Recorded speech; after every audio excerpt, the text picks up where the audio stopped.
भूलकर भी मरे हुए ऊंट को हाथ न लगाए वरना जान से हाथ धो बैठेंगे। और चीन नकली सूरज से बिजली कैसे पैदा कर रहा है देखेंगे वीडियो में। और हमारी पृथ्वी की रचना कैसे हुई और हम इंसानों की उत्पत्ति कैसे हुई जानेंगे वीडियो में। क्या हुआ जब हजरत मूसा जी की हुई शैतान से मुलाकात और क्या संबंध बनाने के दौरान वाकई में साइज मैटर करता है, जानेंगे ऐसे ही रोचक फैक्ट्स और मजेदार सवालों के जवाब। बस बने रहिए हमारे साथ वीडियो के अंत तक। नंबर 1, यदि आप कहीं जा रहे हैं और आपको कोई मरा हुआ ऊंट नजर आए तो भूलकर भी उसको हाथ मत लगाइएगा। आपके हाथ लगाने से ऊंट में एक जोरदार ब्लास्ट हो सकता है। एक मरे हुए ऊंट को छूने मात्र से उसमें विस्फोट हो सकता है। ऐसा ऊंट के कुबड़ में मौजूद फैट के कारण होता है। ऊंट की मौत के बाद कुबड़ के फैट में से कई प्रकार की गैस रिलीज होने लगती है, जिनमें मीथेन जैसी गैस भी शामिल है। इसके अलावा ऊंट के अंदर मौजूद पानी में माइक्रो ऑर्गेनिज्म पैदा हो जाते हैं, जिनसे कार्बन डाइऑक्साइड और नाइट्रोजन जैसी गैस निकलती है। ये सभी गैस मिलकर ऊंट को फुलाने लगती है और इसमें रेगिस्तान की गर्मी की भी अहम भूमिका होती है। ऐसे में यह गैस इतनी खतरनाक हो जाती है कि ऊंट को छूने मात्र से उसमें ब्लास्ट हो सकता है। नंबर 2, हमारी पृथ्वी की रचना कैसे हुई, यह सवाल आपके मन में जरूर आता होगा और सोचते होंगे कि पृथ्वी पर ऑक्सीजन, पानी, अन्य सभी चीजें कैसे आई। यह जानने के लिए हमें 5 बिलियन साल पीछे जाना होगा। जब हमारी पृथ्वी का निर्माण भी नहीं हुआ था, उस समय पृथ्वी भी एक आग का गोला हुआ करती थी और एक दिन अचानक ये बड़े मेंटियोर से टकरा गई। उस समय पृथ्वी का तापमान 1200 डिग्री सेल्सियस था और इसमें मौजूद गुरुत्वाकर्षण बल के कारण इसने गोल रूप ले लिया। इसके करोड़ों साल बाद पृथ्वी पर मेटियोर्स और बर्फ के गोलों की बारिश होने लगी। वो बारिश भी कई मिलियन साल तक पृथ्वी पर हुई, जिससे पृथ्वी पर ढेर सारा पानी इकट्ठा हो गया और धरती का तापमान 70 डिग्री तक कम हो गया और धीरे धीरे पृथ्वी पर वायुमंडल का निर्माण हुआ। साथ ही नदियां, पहाड़ और समुद्र भी धरती पर बनने लगे। इसके बाद समुद्र की गहराइयों में पहले माइक्रो ऑर्गेनिज्म की उत्पत्ति हुई और वो धीरे धीरे मछली का रूप लिया और फिर वो समंदर से बाहर निकला और एवॉल्व होते होते इंसान का रूप लिया और यहीं से पृथ्वी पर जीवन काल की शुरुआत मानी जाती है। नंबर 3, हजरत मूसा जी को यहूदी धर्म का संस्थापक माना जाता है। वहीं इस्लाम धर्म में हजरत मूसा को अल्लाह का पैगंबर बताया गया है। बताया जाता है कि एक बार हजरत मूसा किसी दावत में शरीक हुए और तभी उनकी मुलाकात इब्लिस यानी शैतान से हुई। हजरत मूसा ने पूछा कि शैतान तो किस तरह के लोगों को अपना शिकार बनाता है। शैतान ने बताया कि जो व्यक्ति दूसरों को छोटा समझते हैं, केवल खुद को ही सब कुछ समझते हैं और एक के बाद एक गुनाह करते रहते हैं, और उन लोगों को मैं अपनी रंगीन टोपी के जरिए शिकार बनाता हूँ। हजरत मूसा ने पूछा कि शैतान तेरे शिकार से बचने के लिए क्या करना चाहिए। शैतान ने कहा कि केवल 3 बातों पर अमल करो। पहली, कभी भी पराई औरत के साथ तन्हाई में ना बैठे। दूसरी, अल्लाह से जो भी वादे किए हैं उन्हें पूरा अवश्य करें। और तीसरे कि अल्लाह के नाम पर साफ नियत से लोगों की भलाई करते रहो। इन 3 बातों पर अमल करने वाला शैतान के शिकार से बच सकता है।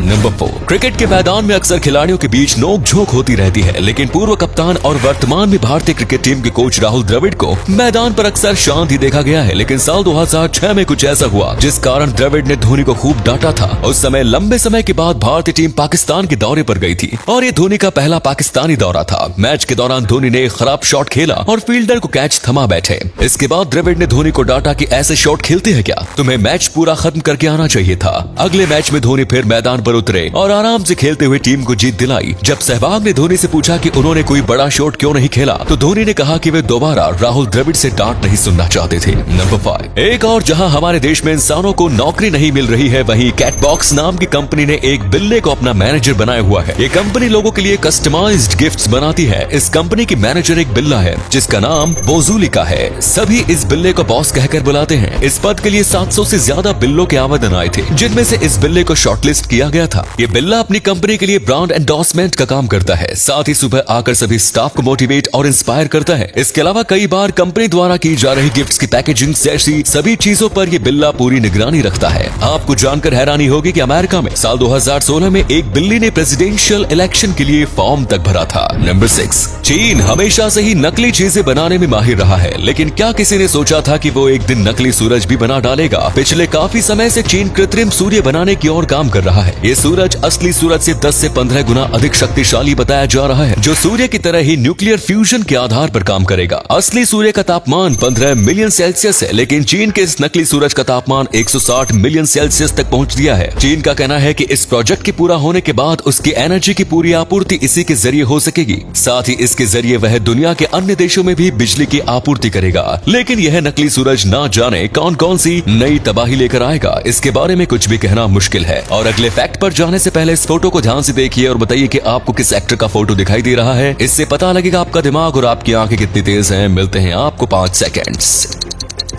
नंबर 7। ये कहानी एक ऐसे शख्स की है जो प्रशांत महासागर में 438 दिन तक जीवित रहता है। मेक्सिको के रहने वाले साल्वाडोर अल्वारेंगा एक दिन अपने दोस्त के साथ मछली पकड़ने के लिए निकले, लेकिन उस दिन एक भयंकर तूफान आ गया जो उन्हें बाहर दूर तक ले गया।